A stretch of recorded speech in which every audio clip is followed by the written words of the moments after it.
Yo, what is going on, guys? Welcome to today's video. Today I am just going to be doing a little video just to tell you guys what I am looking forward to with the Warmind DLC, kind of like a recap over a couple of other videos I've done in regards to the DLC. I'm getting a lot of questions and now people are like, oh my god, Shake, are you going to use tractor cannon now? Oh my god, Shake, Fighting Lion's getting a buff, so on and so forth. So, without any further ado, let me get into my top 3 most hyped things about the Warmind DLC. Coming in at number 3, we've got the Huckleberry SMG. Now, I'm thinking you might be saying, you know, this guy's a bit of an idiot. He's hyped for a weapon he hasn't even seen any gameplay for. But I mean, I've seen the perks, I've seen the stats. I've, you know, already got it mapped out in my head. It's a Tex Mechanica gun. You guys know me and Tex Mechanica go, you know, we go back some. We go back away. So I am very much excited to get my hands on this weapon. And the reason why I'm excited, not just, you know, looking at the perks, looking at the stats, it's a new gun, it's an original design, it has, you know, an original perk set. It's the kind of new exotic that, personally, I feel like the game has been missing. Even, you know, if you go back to Destiny 1 in like year 3, for example, I feel like they really, you know, the exotics just stopped having that exotic feeling after year 2 in Destiny 1. They, I don't know. Maybe they just lost some of that special sauce, you know, that they had for the earlier exotics that they were designing. But I feel like this time around, Destiny 2, Year 2, or, you know, well, pretty much at the end of the first year almost, well, halfway through actually. What am I talking about?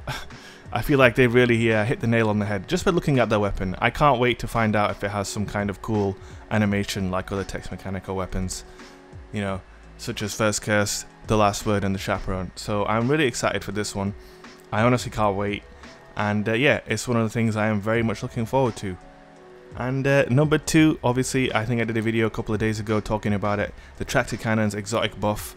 I am very, very excited for this one. I mean, it's pretty obvious, isn't it, really?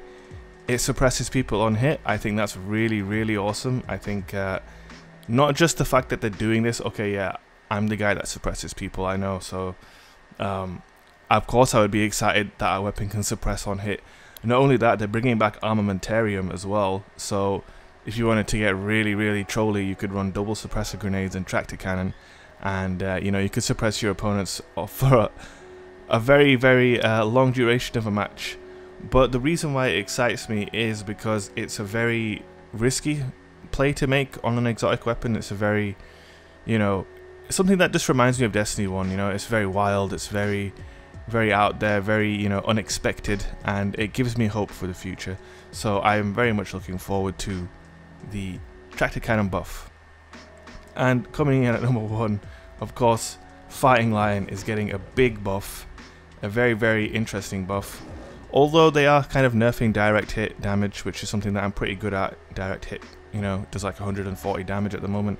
They're going to be nerfing that slightly. In a perfect world, I think they should keep that damage. But the big thing is they are vastly increasing the damage of remote detonation blast radius, which overall what that's going to do for the weapon is it's going to make it very much more easy to use, because tagging someone with remote detonation is pretty easy overall. It's not really that difficult to do compared to landing a direct hit where you have to consider, you know, leading your shot, the trajectory, you know, how your opponent's moving. There's a lot more to landing a direct hit. Whereas with remote detonation, you can shoot it in their general direction and just let go of R2 when the grenade's next to them. Boom, you'll do a bit of damage. Right now, it's like you do like, I want to say like 50 to 100, no, not 100, I would say 50 to 70 damage at most on a remote detonation. But as they showed in the reveal stream that they did last week, I am fairly certain I saw a clip where remote detonation tagged for over 100 damage. And that is very, very big for Fighting Lion. I think people will, you know, there's a good chance more people will pick up the weapon now, because if you can tag someone for over 100 damage with remote detonation, it just brings up the reliability and usability of the weapon a great deal. And I feel like it's also like a saving grace for hand cannons in a way. I am pretty sure that Fighting Lion hand cannon will probably become a playstyle after the update. And the reason why I say it's a saving grace for hand cannons is because if, you know, we don't have a lot of information, but so far we know Vigilant Swing at the moment. Vigilant Swing can kill you in 3 bursts to the body, or maybe 2.5 bursts to the body. You don't even have to land a single critical shot, i.e. a headshot. Whereas with hand cannons, you have to land 2 headshots and 2 body shots in order to kill someone. You know, the math just doesn't add up. the amount of time it takes you to land 4 bullets with a hand cannon and 2 of them have to be headshots, compared to the amount of time it takes to land, you know, 3 bursts to the body with a Vigilant Swing. And I don't know if you guys saw the reveal stream again. The Graviton Lance, it seems to kill very, very quickly, and they're changing it to a 2 burst, so it's going to be very easy to use, I think, and it's going to kill as quickly as the Vigilant Swing, or maybe faster, I'm not sure.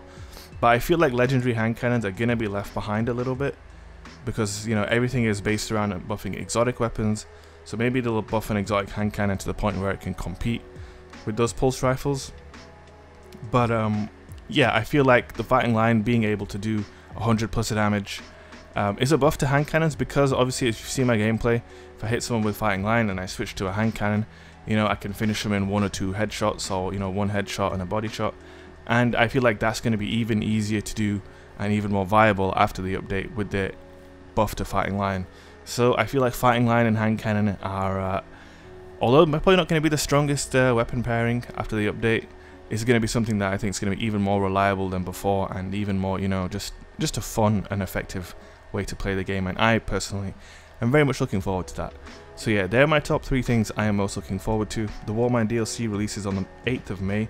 It's pretty close now, little over a week. And I really urge you guys to try it out, especially if you're one of the people who bought the season pass and, you know, you put the game down for what are very understandable reasons, don't get me wrong. If you put the game down and you stepped away, I think now's the time to come back, because I honestly believe that this Warmind DLC is like essentially the way out, or the way back out of the hole that Destiny 2 fell into. I definitely think the game's going to only get better from here. And yeah, I hope to see you guys on the May 8th, and I hope you guys enjoyed my video today. Thank you for watching, and I will see you next time. I'll let you guys know we have some brand new DFP merchandise available at teespring.com.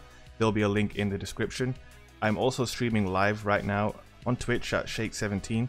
So if you want to watch me live, head over to twitch.tv/Shake17. And also, don't forget to hit the notification bell on YouTube if you want to keep up to date with all of my uploads. So yeah, merchandise and the Twitch channel, check them out, check them out. Thank you guys for watching, I'll see you next time, peace.